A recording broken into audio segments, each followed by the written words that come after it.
No, I'm talking about the fee, the tax. Okay. That they, even though they've said that they won't try to shift those costs to other people who have private insurance or paying out of pocket, I'm afraid that there still would be a tendency to try to do that and double up. So they'll get more Medicaid money, but they also might try to shift some of this tax or fee to people who have private insurance. The other thing, it's all deficit money.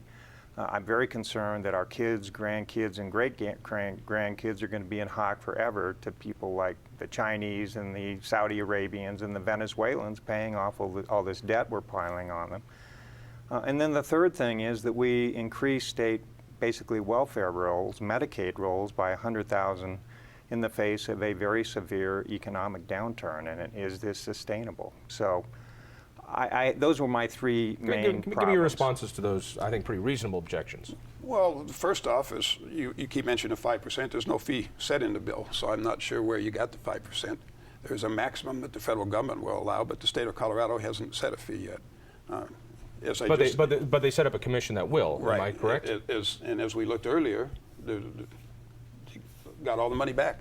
And so there isn't anything to pass on to anybody else. Let me just say, let me interject here. I mean, the fiscal note that we got said when this bill is fully ramped up, the hospitals will be paying about $600 million a year. 630. 630. I saw the note. And again, it's going to be all shifted around between the hospitals according to what this authority decides. So there is a fee or tax that the hospitals are going to pay. And the matching dollars come from the feds, which come from us, or from your point, from our kids. After they get all the money they put in back.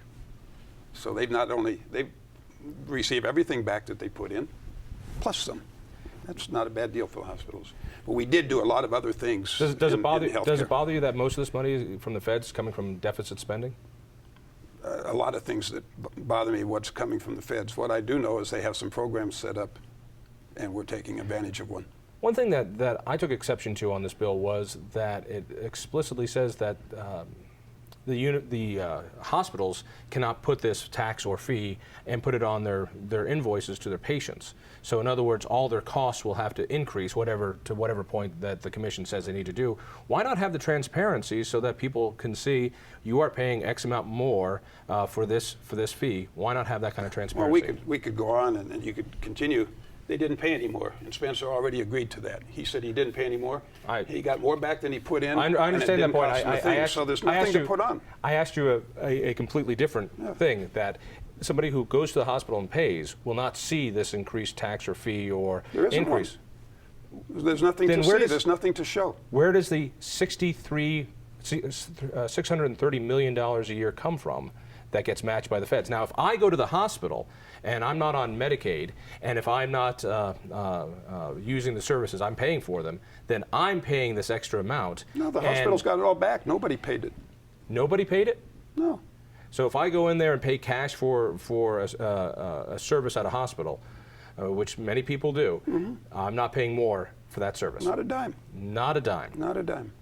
Spencer, not a dime? You know, but we do have a lot of other bills and a lot of good things we did in healthcare. I want to finish this one. Well, you know, I think this is a bill that relies on trusting hospitals not to try to shift these costs to other patients that you describe. And, you know, that's my business, is this arena. And as I've said, hospitals are masters of the dark art of cost shifting, and I think they are going to make efforts to try to shift these costs to private insurance plans.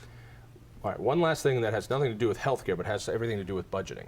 This $630 million a year that will be coming in goes underneath the Tabor cap for the total budget. The other part that concerns me about this bill is that what this is going to do is going to max out our budget under the Tabor limit a whole lot faster. So in other words, the state budget is going to grow by $630 million a year, and therefore it's going to be a lot easier for people to say, oh, we've run out of money more quickly because we've hit our Tabor spending.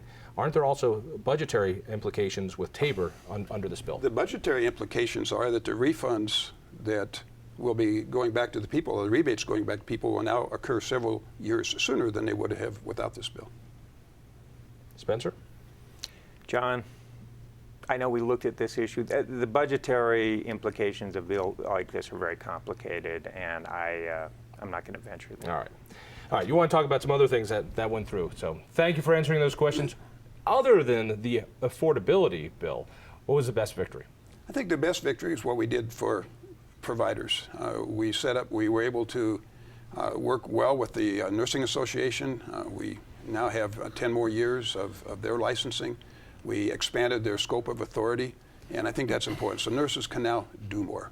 And we got the agreement between the nurses and the doctors, which we've been fighting for years and years.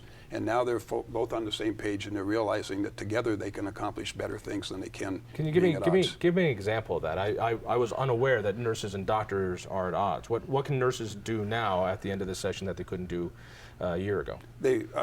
One of the things that actually passed last year was that they can now bill directly to insurance agencies for services they provide.